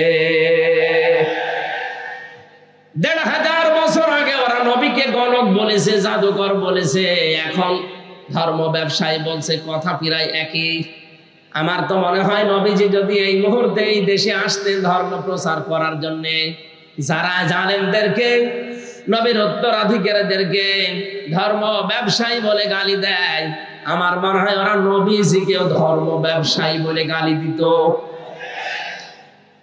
আল্লাহ পাক বলেন সুম্মা কুতিলা কাইফা কদ্দারা, আমি আবার বলছি ওরা সর্বনাশ, ওদের জন্য ধ্বংস, সর্বনাশ, ওদের উপরে লানত, আমি আল্লাহর বরদোয়া যারা এই শব্দগুলো আবিষ্কার করে। আজ বাংলাদেশে যারা আলেমদের নামের শেষে আগে কত রকমের শব্দ আবিষ্কার করছেন, কেউ আলেমদের নামের আগে পরে লাগিয়ে দেয় এটা তেতুল হুজুর। কথা বলে না কেন? আল্লামা দেলাওয়ার হোসাইন সাইদির নাম তারা পাল্টিয়ে দিয়ে দিয়েছে দেলু শিকদার। দেলু শিকদার দেয়নি, শহীদ আব্দুল কাদের মোল্লা তার নামও পরিবর্তন করে দিয়েছে কসাই কাদের। আসল নামে বিচার করলে আপনি তাকে পেতেন না, কারণ সেই সময় সে ছাত্র ইউনিয়ন করত। আপনি তার নাম পাল্টিয়ে বিচার করে এমন জায়গায় পাঠিয়ে দিলেন, আল্লাহ যেন তাকে শাহাদাতের মর্যাদা নসিব করেন, বলেন আমিন। কয়েকদিন আমি আগে ফরিদপুরের ওই জায়গায় গিয়েছিলাম, সদরপুর থানা, শহীদ আব্দুল কাদের মোল্লা রহমতুল্লাহ আলাইহি। এলাকার মানুষগুলো এখনো পর্যন্ত তার নাম নিয়ে কান্নাকাটি করে। আর আপনার মনের ভেতরে কি একটু কিছু আসলো না? নামগুলো পরিবর্তন করে করে আপনি এই কঠিন সিদ্ধান্ত নিয়ে ফেললেন। এখন আমার মনে হয় এই দেশে যারা আসবে, এই জালেমদের নাম পরিবর্তন না, আসল নামের উপরেই বিচার করা সম্ভব। এরা যদি একজন মানুষ হত্যার দায়ে তাকে হত্যা করে ফেলতে পারে, আপনি তো মানুষ মেরেছেন ২৭৩২ জন, ২৭৫টা মার্ডার মামলা অলরেডি হয়ে গেছে আপনার নামে। একজন মানুষ মারলে যদি একজনকে মেরে ফেলা যায়, ২৭৫টা মামলা যার নামে, তাকে ২৭৫ বার মারা যাবে। এমনি তো মরে গেছে, ও ছাতা মারবেন কবে আবার? এই জন্য মানুষের বিরুদ্ধে যে নাম তৈরি করে, বিশেষ করে নবীদের, নবীর উত্তরাধিকারীদের, এদের জন্য বরদোয়া কার? আরো জোরে বলেন। ১৫০০ বছর আগে আল্লাহ যদি এই বরদোয়া দেয়, আল্লাহ যেন এখনো এই বরদোয়াটা এই দেশে যারা বুঝে শুনে আলেমদের বিরোধিতা করে তাদের উপরে লাগিয়ে দেন। আল্লাহ পাক বলেন একবার কিন্তু তাকিয়েছিলেন নবীর দিকে। আল্লাহর নবী যখন কোরআনে কারীম প্রচার করার জন্য হজের ওই মৌসুমে বিভিন্ন তাবুতে তাবুতে তাবুতে যেতেন, হাজীদেরকে বলতেন যে এক আল্লাহর প্রতি ঈমান আনো, মূর্তি পূজা, দুর্গা পূজা ছেড়ে দাও। তখন ওই লোকটা নবীর পেছনে গিয়ে নবীর দিকে তাকিয়ে ভোর বঞ্চিত করত এবং নবী থেকে নিবৃত্ত করার চেষ্টা করত মানুষদেরকে। ওই যে 5টা নাম বললাম, এগুলো একটা একটা করে সব অ্যাপ্লাই করেছিল, কিন্তু একটাও কাজে লাগে নাই।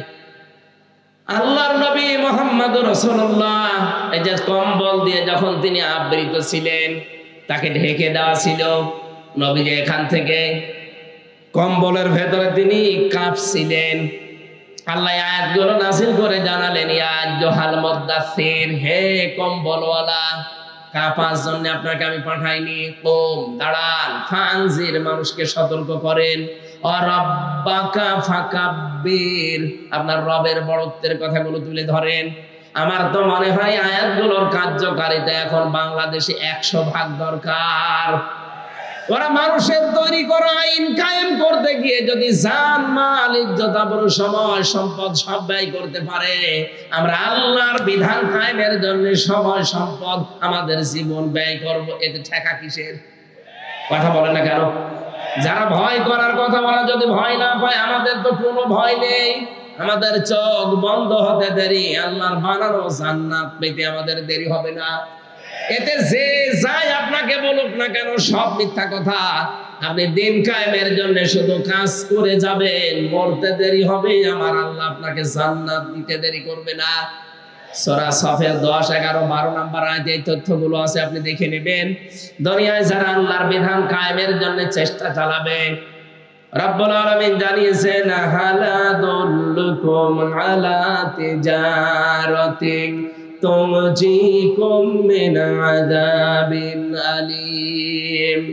হে নবী, আপনাকে কি আমি এমন একটা ব্যবসার কথা বলবো যেটা করলে জাহান্নামের আগুন থেকে আপনি বেঁচে যাবেন? তুমিনুনা বিল্লাহি ওয়া রাসূলিহি ওয়া তুজাহিদুনা ফি সাবিলিল্লাহ বিআমওয়ালিকুম ওয়া আনফুসিকুম যালিকুম খায়রুল লাকুম ইন কুনতুম তা'লামুন। বলেন আমিন। ভাবনাবাসী, আমার কথা সামারাইজ হচ্ছে, ওরা মানুষের তৈরি করা আইন এই দেশে কায়েম করতে যদি ভয় না পাই, ওরা যদি পিছপা না হয়, আমরা আল্লাহর তৈরি করা আইনে জমিনে কায়েম করতে কোনোদিন আর পিছপা হবেন?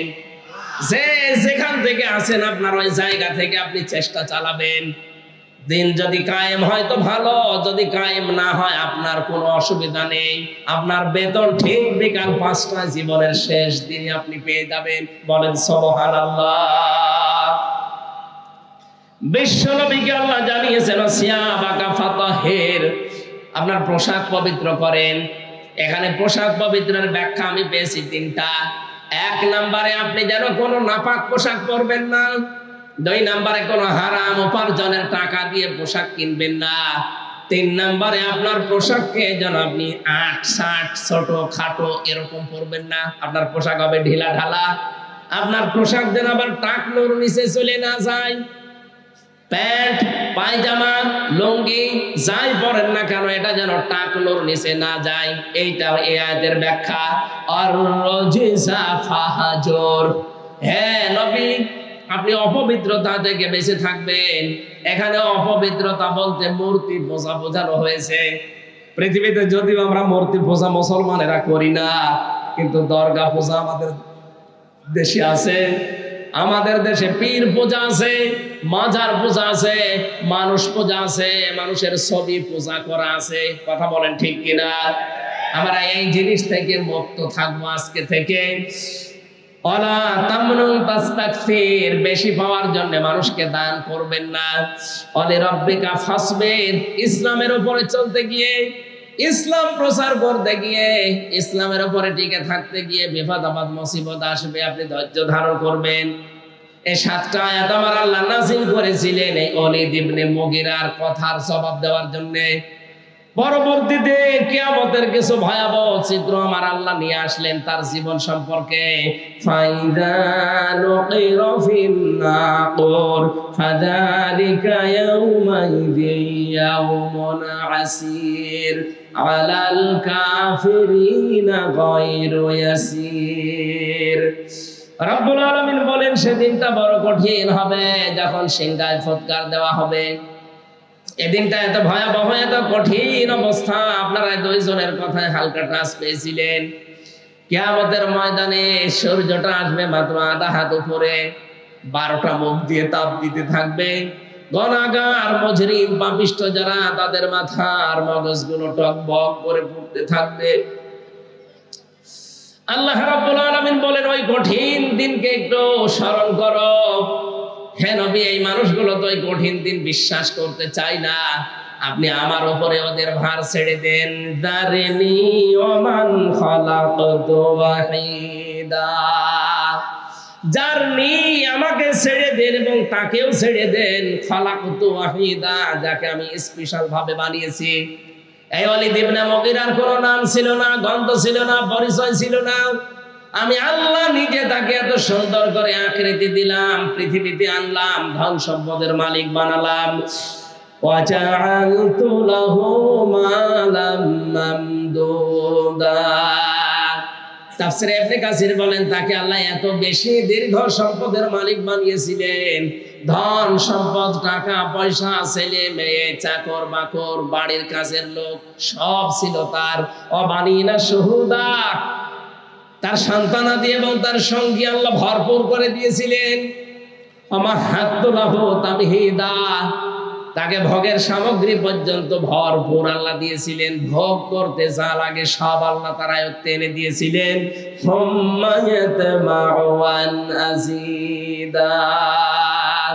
কিন্তু তার পেট ভরেনি।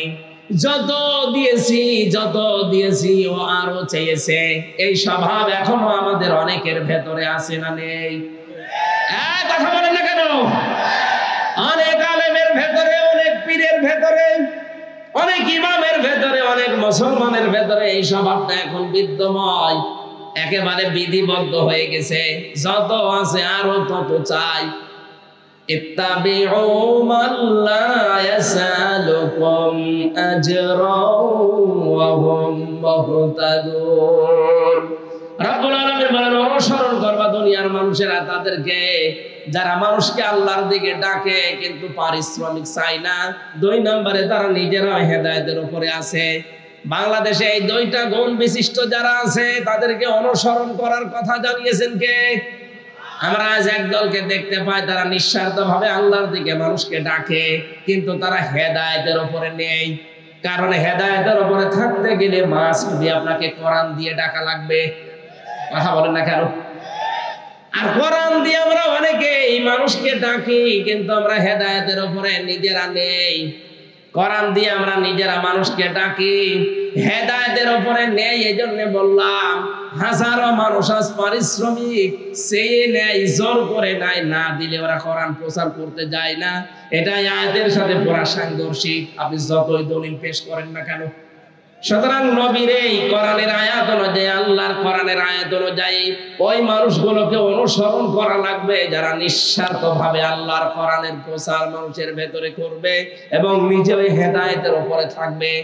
আমরা বাংলাদেশে অনেকগুলো মানুষকে পেয়েছিলাম, তার ভেতরে এখানে যিনি কথা বলতেন আল্লামা সাঈদী রাহমাতুল্লাহ আলাইহি, কথা বলেন ঠিক কিনা? তার ইখলাসের কারণে, তার ভেতরে যে আল্লাহর প্রতি তাওয়াক্কুল ভরসা ছিল, তিনি যে উজরত ছাড়া আল্লাহর কোরআনে কারীমকে প্রচার করতেন, এই জন্য আল্লাহ তাকে আজ পর্যন্ত চিরন্তন করে রেখে দিয়েছে। আমরা তাদের অনুসরণ করতে চাই, আল্লাহ তৌফিক দেন, বলেন আমিন। আল্লাহ বলেন ওই লোকটাকে উদ্দেশ্য করে যে ওলিদ আরো চাও ইন কাল্লা ইন্নাহু কানা লিআয়াতিনা আনিদা সাউরিহিকুহু সাউদা। না, তোমাকে আমি আর আমার নিদর্শন, আমার টাকা পয়সা, আমার অর্থ সম্পদ, আমার প্রভাব প্রতিপত্তি, ধন দৌলত আমি আর দেব না। কারণ এগুলো পেয়ে তুমি আমি আল্লাহকে ভুলে উদ্যত প্রকাশ করেছো। সুতরাং আল্লাহর নিয়ামত পাওয়ার পরে যারা নিয়ামতের শুকরিয়া আদায় না করে আরো উল্টা পাল্টা কাজে নিজের জীবনকে জড়িয়ে দেয়, আল্লাহ বলেন সাউরিহিকুহু সাউদা, অতি শীঘ্রই আমি আল্লাহ তাকে সাউদ, এটা জাহান্নামের একটা পাহাড়ের নাম। তার মানে দুনিয়ায় যদি আল্লাহ বিপদে তাকে নাও ফেলে, মরণের পরে মহা বিপদ এসে পড়বে। যারা সম্পদের সুষ্ঠু বন্টন করতে চায় না, যারা কোরআনকে আল্লাহর বাণী হিসাবে বিশ্বাস করে না, মানে না, কোরআনওয়ালা মানুষদেরকে যারা কষ্টের ভেতরে ফেলতে চায়, আল্লাহ আমাদের এই মানুষ থেকে হেফাজত করুন, বলেন আমিন। রব্বুল আলামিন এরপরে জানিয়েছেন সুম্মা আদবারা ওয়াস্তাকবারা ফাকালা ইন হাযা ইল্লা সিহরুন ইউসার ইন হাযা ইল্লা কাউলুল বাশার সাউসলিহি সাকার ওয়া মা আদরাকা মা সাকার লা তুবকি ওয়া লা তাদার লাওয়াহাতুল লিল বাশার আলাইহা 19। বাংলার মানুষেরা, কোরআনের বক্তব্যগুলো সহজ সরল ভাষায় দেওয়ার পরে যাদের বিশ্বাস হয় না, যারা উল্টা দিকে মন নিয়ে চলে যান, তাদের সম্পর্কে আয়াতগুলো রব্বুল আলামিন বলেন, এই লোকটা এতবার করে, মুখ ফিরিয়ে নেয়, অহংকার করে চলে যায়, যা বলে বলুক, এরকম বহু কথা শুনেছি না। এই কথা যদি কেউ মনে করে এ কোরআন মানুষের তৈরি করা, মানুষ বানিয়েছে, এটা রব্বুল আলামিন বলেন এই মানুষগুলোকে অতি শীঘ্রই আমি সাকারে দেব। তার মানে শুধু মরতে দেরি হবে, এই সাকারে আল্লাহ ফেলে দেবে, মরণের আগেও তাদের জীবনটা সাকারময় করে দিবে। বলেন নাউজুবিল্লাহ। ওমা আদরাকা মা সাকার, আপনি জানেন এটা কি? জাহান্নামের একটা দরজার নাম। কি আছে এই দরজা দিয়ে প্রবেশ করলে? আল্লাহ পাক বলেন লা তাবকি ওয়ালা তাদার, আস্ত ছেড়ে দেবে না, বাকিও রাখবে না। একেবারে আস্তও ছেড়ে দেবে না, বাকিও রাখবে না। লাওয়াহাতুল লিল বাশার, এই দরজা দিয়ে যারাই প্রবেশ করবে আল্লাহ আগে তাদের চামড়া খসিয়ে নেবে। বাংলার মুসলমানেরা কত ভয়ঙ্কর একটা ঘর আল্লাহ বানিয়েছে, যারা সত্যকে সত্য জানার পরে অহংকার করে মুখ ফিরিয়ে চলে যান তাদের জন্য। আর বাংলাদেশে এই রোগের রোগী বেশি, কারণ এত তাফসীর মাহফিল পৃথিবীর কোনো দেশে হয় না। কোরআন দিয়ে মানুষকে ডাকায় এই বাংলাদেশের মতো কোনো দেশে আমি পাইনি। এত ডাক দেওয়ার পরেও যারা ফিরে আসতে চান না, খালি উল্টা পাল্টা মনে করে, অহংকার করে যারা উল্টা দিকে ফিরে যান, আপনার জন্য কিন্তু সাকার অপেক্ষা করছে। এর বর্ণনা আল্লাহ নিজে দিয়েছেন, কাল্লা, কখনোই না, সাকারে তোরে প্রবেশ করাবো। এটা এমন একটা ভয়ঙ্কর জায়গা, ঘরে ঢুকলে আগে চামড়া খুশি যাবে।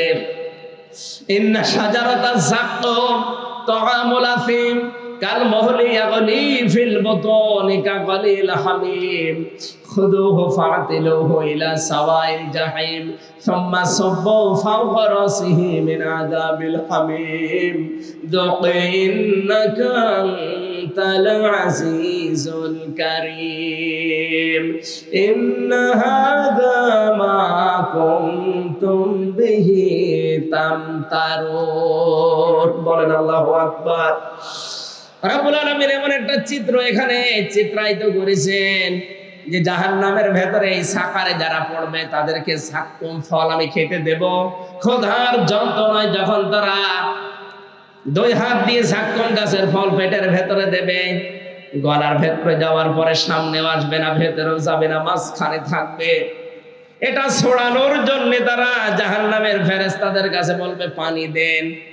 তাদের নিজেদের রক্ত আর পুষ গরম করে যখন তাদের সামনে ধরা হবে, মুফাসসির জানিয়েছেন এটা যখন এই চলের কাছে আসবে এত গরম হবে, এই নিজের ঠোঁটের মাংসগুলো সব খসে খসে ওই পাতিলার ভেতরে পড়বে। গরম টকবগে এই পানিগুলো নিজের পেটের ভেতরে যাবার পর আল্লাহ বলেন এই মানুষগুলোর নাড়ি ভড়ি যা আছে সব পায়খানার রাস্তা দিয়ে বের হয়ে যাবে। পাবনাবাসী আযাব কিন্তু আমাদের জন্য অপেক্ষা করছে। এই জন্যই বলছি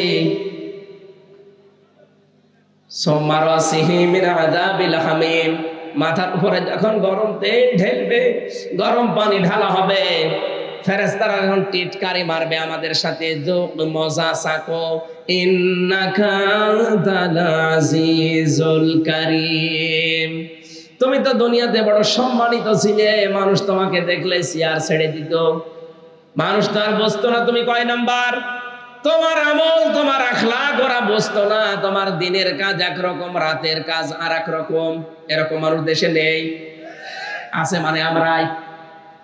আমাদের চেহারা দেখে উপরের কাজ বেশ ভালোই লাগে, ভেতরে ভেতরে লোকটা এত নিচে নেমে গেছে, শয়তানও অত নিচে নামে না।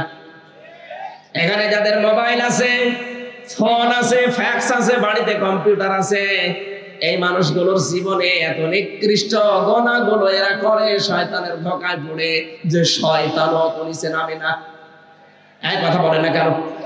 যাদের মোবাইলে আকাশ সংস্কৃতির মাধ্যমে, ইন্টারনেটের মাধ্যমে এমন এমন জিনিস নামান যেগুলো মা আর ছেলে এক জায়গায় বসে দেখা যায় না, স্বামী স্ত্রী পর্যন্ত এক জায়গায় বসে দেখবে তাও লজ্জা পায়, এমন কোন দৃশ্য যাদের মোবাইলে নামানো আছে এই মুহূর্তে ডিলিট করা লাগবে। নয়তো ফেরেশতারা আযাব দিতে দিতে এই শব্দটা বলবে যুক ইন্নাকা আনতাল আজিজুল কারীম, বড় সম্মানিত ছিল দুনিয়ায়, আজ মজা নাও। আজ তো এখানে মাত্র 20,000 50,000 মানুষ নয় আমরা হব, এখানে যদি আল্লাহ এরকম অপমান করে আপনি অপমানেই মরে যাবেন।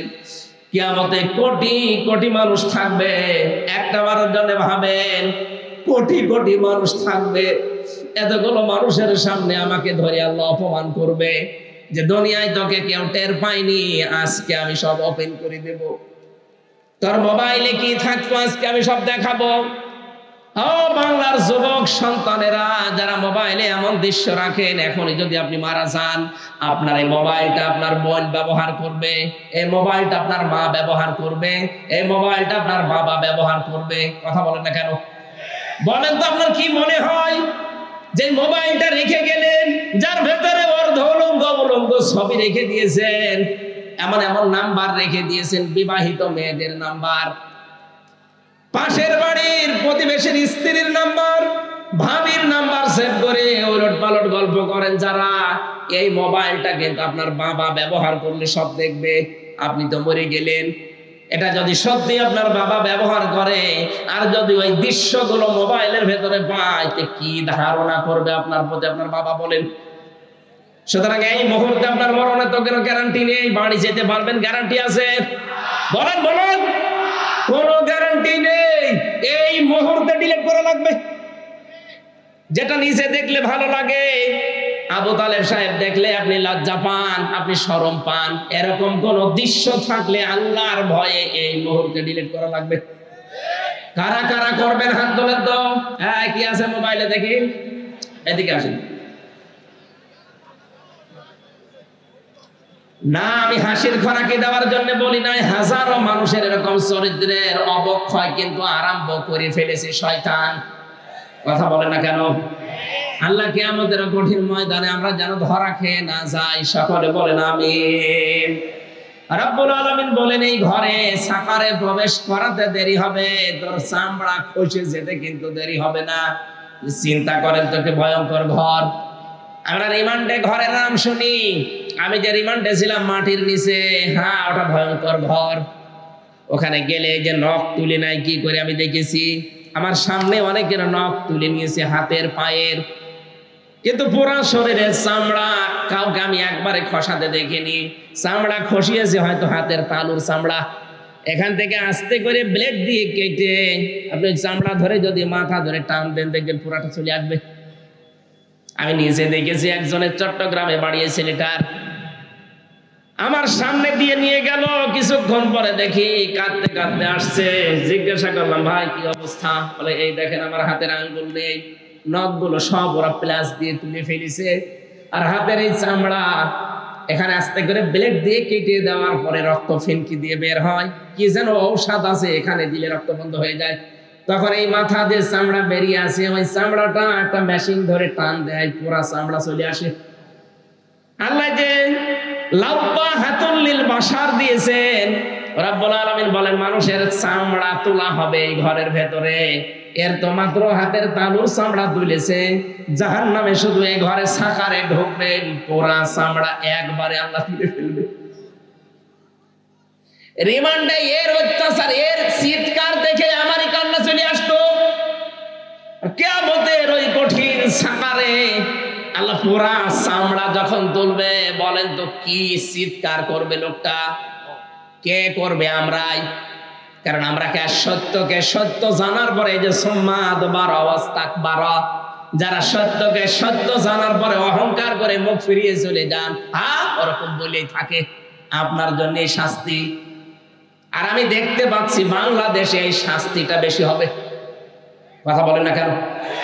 এই দেশে এই শাস্তিটা বেশি হবে। চোখে আঙ্গুল দিয়ে হক পথ আপনাদের দেখিয়ে দে। আপনার যদি বিশ্বাস না হয়, এখানে যারা আলেম আছে এদেরকে জিজ্ঞাসা করেন।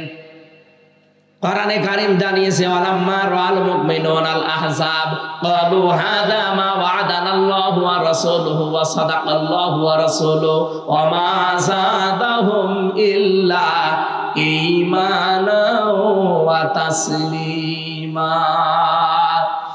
সূরা আহজাব 21 নম্বর পারা 19 নম্বর পৃষ্ঠা 13 নম্বর লাইনের 22 নম্বর আয়াতে আছে। তাফসীরে যে কোনটা দেখবেন এটা পাবেন। নবীজিকে আল্লাহ জানিয়েছেন, হে নবী, আপনি হক দল খুঁজে পান না। পৃথিবীতে হক দল ওইটা যাদেরকে দেখে অন্য আল্লাহ বিরোধী যারা তারা তেড়ে তেড়ে মারতে আসে। বাংলাদেশে কত দল আজ ইসলামের কাজ করছে, দেখেন তো কোন দলের উপরে বাতিলের টার্গেট নেই, শুধু একটা দলকে ওরা দাবিয়ে রাখতে চায়।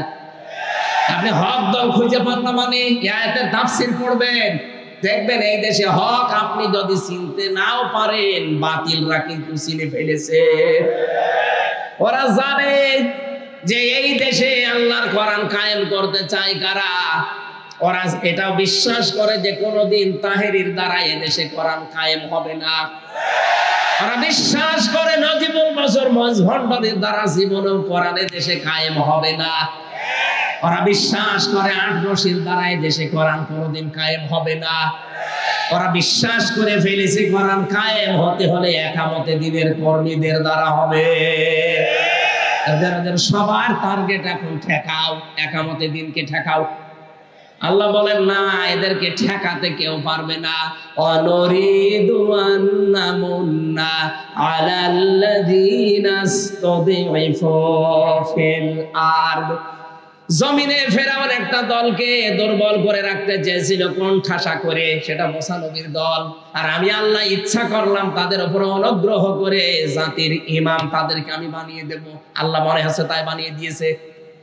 সারা দেশে এখন দেখেন ইসলামের জয়কার চলছে। কথা বলেন না কেন? শুধু ইমাম বানাবো না, জমিনের উত্তরাধিকারী তাদেরকে আমি বানাবো।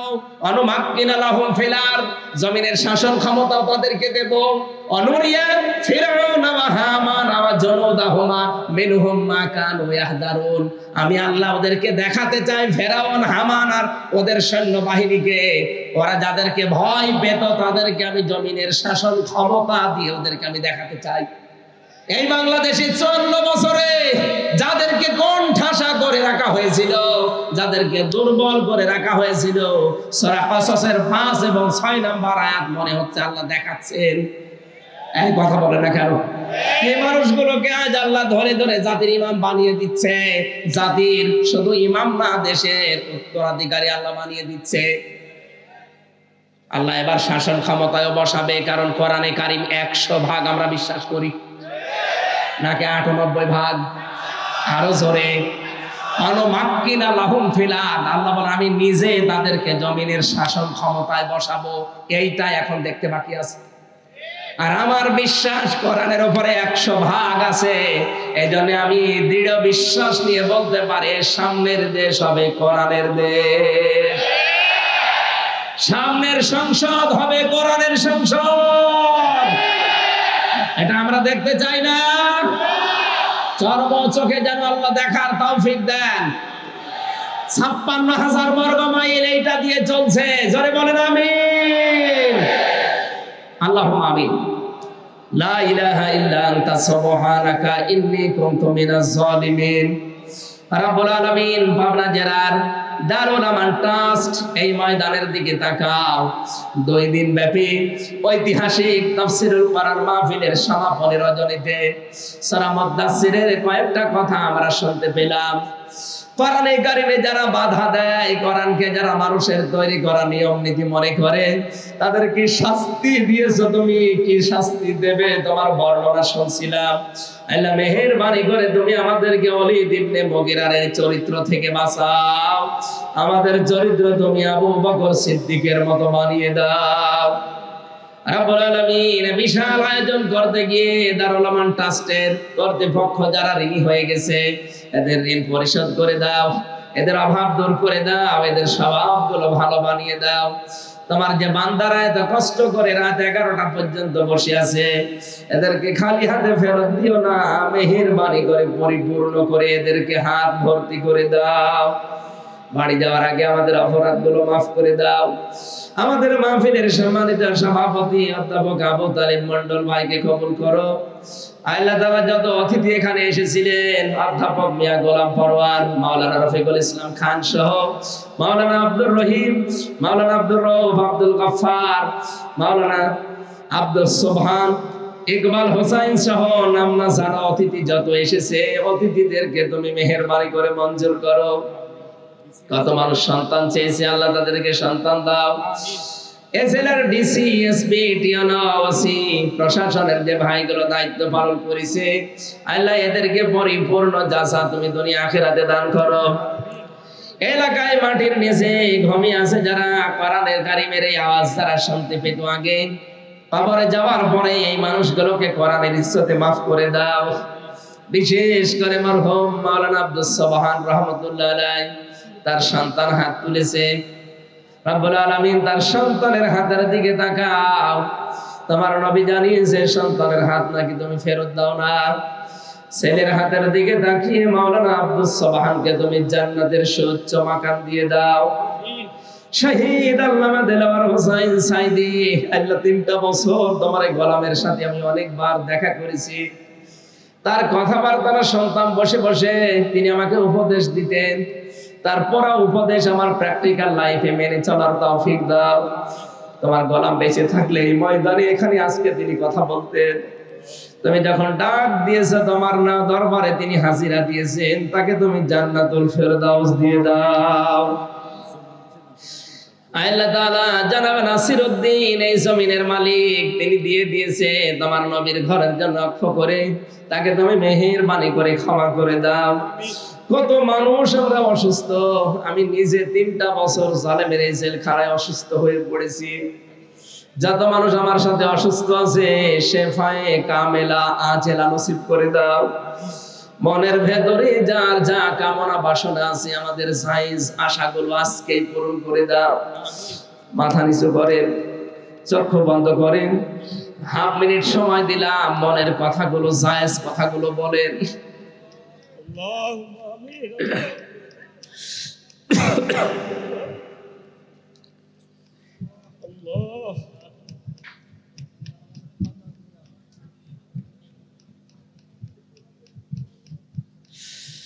রব্বুল আলামিন, মনের ভেতরে যার যে কামনা বাসনা আছে, তোমার এই বান্দাগুলো তাকিয়ে দেখো। অনেকের দাড়ি পেকে সাদা হয়ে গেছে। আমার হাবিব জানিয়েছে দাড়ি পাকা মানুষ হাত তুললে তোমার নাকি লজ্জা হয়। এদের দিকে তাকাও, এদেরকে আবু বকরের মতো বানিয়ে দাও। যে যুবক ভাইরা হাত তুলেছে এদেরকে তুমি ওমরের মতো কবুল করে নাও। ছোট ছোট বাচ্চারা যারা এসেছে হাসান হোসাইনের মতো তৈরি করো। আল্লাহ তাআলা আমার মা বাবাকে তুমি মেহেরবানি করে ক্ষমা করে হেদায়েত দিয়ে দাও।